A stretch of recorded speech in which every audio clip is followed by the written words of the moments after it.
श्री स्वाय नमस्तुभ्यम। आज 7वें दिन की नंदीश्वर शिव महापुराण की कथा जो खगड़िया बिहार में चल रही है वह विराम हो चुकी है, जिसमें गुरु जी ने महत्वपूर्ण बात बताए और साथ ही 4 उपाय भी बताए हैं। यदि कोई कारणवश आप ये कथा न सुन पाए हो तो इस छोटी सी वीडियो में आपको कथा की जानकारी प्राप्त हो जाएगी।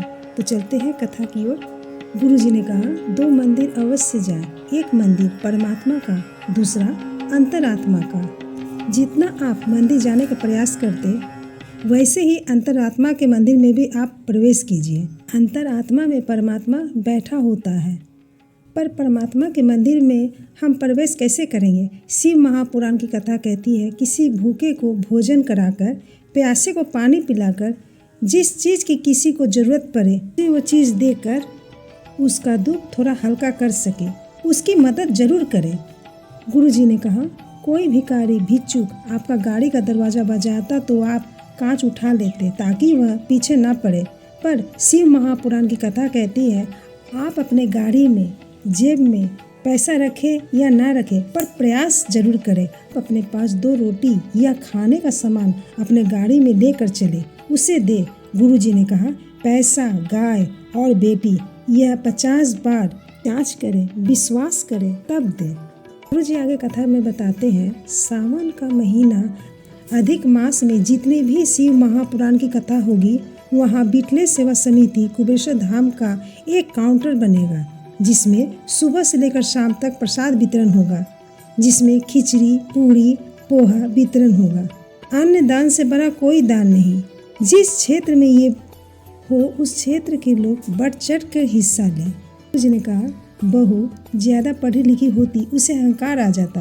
गुरु जी ने कहा, एक बात हमेशा याद रखें, आप कितनी भी पढ़ी लिखी हो, पढ़े लिखे से ज़्यादा अनुभव काम में आता है। गुरु जी आगे बताते हैं, यह बात अपने भीतर उतार कर रखें। विकलांग को, मंदबुद्धि को, किसी के शरीर में दुख तकलीफ में उसको देखकर आप कभी न हंसे। गुरु जी ने आज एक ही पत्र पढ़े।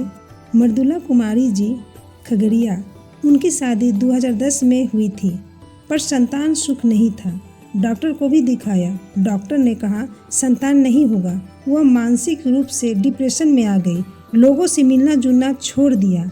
2021 में उनके परिचित ने कथा सुनने को कहा। शुक्ल पक्ष की सोमवार की अष्टमी के दिन ब्राह्मण के जोड़े को उसके बच्चे के साथ बेलपत्र के पेड़ के नीचे बैठकर खीर खिलाए और उस खीर को वहीं बैठकर पति पत्नी दोनों खाएं और दीप प्रज्वलित कर पूजन करके आ जाएं।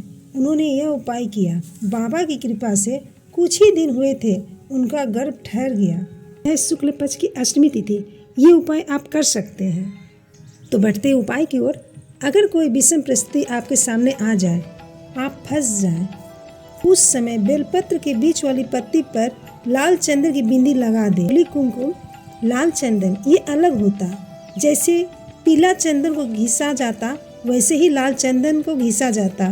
प्रत्येक माह जो शिवरात्रि आती, आप केवल 3 शिवरात्रि लाल चंदन बीच वाली पत्ती पर लगाकर अशोक सुंदरी के स्थान पर स्पर्श कराकर नंदीश्वर का नाम लेकर महादेव को अपने मन की बात करके समर्पित कीजिए। समर्पित करने के बाद कुछ देर वहीं बैठकर श्री शिवाय नमस्तुभ्यम, ओम नमः शिवाय या नमः शिवाय का मंत्र बोलकर फिर वापस उस बेलपत्र को उठाकर अपने घर में ले आए।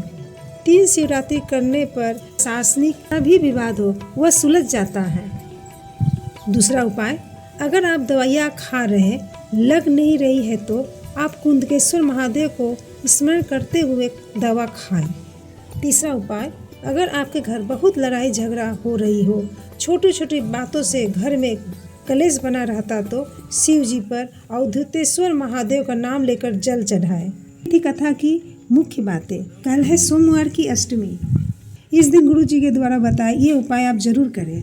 आप बहुत तकलीफ में हैं और आपका कोई जरूरी काम नहीं हो रहा है तो आपको सिर्फ 3 चीज़ ही लेना है।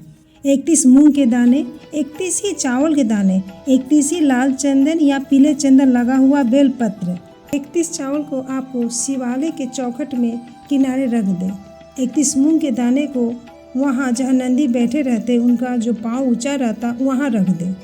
31 बेलपत्र को अशोक सुंदरी के जगह पर अपनी मनोकामना करते हुए चढ़ाएं। आप इस सोमवार की अष्टमी करके देखें। इस सोमवार की अष्टमी आएगी, अपने आप आपका काम हो जाएगा। बस आप महादेव से निवेदन कीजिए।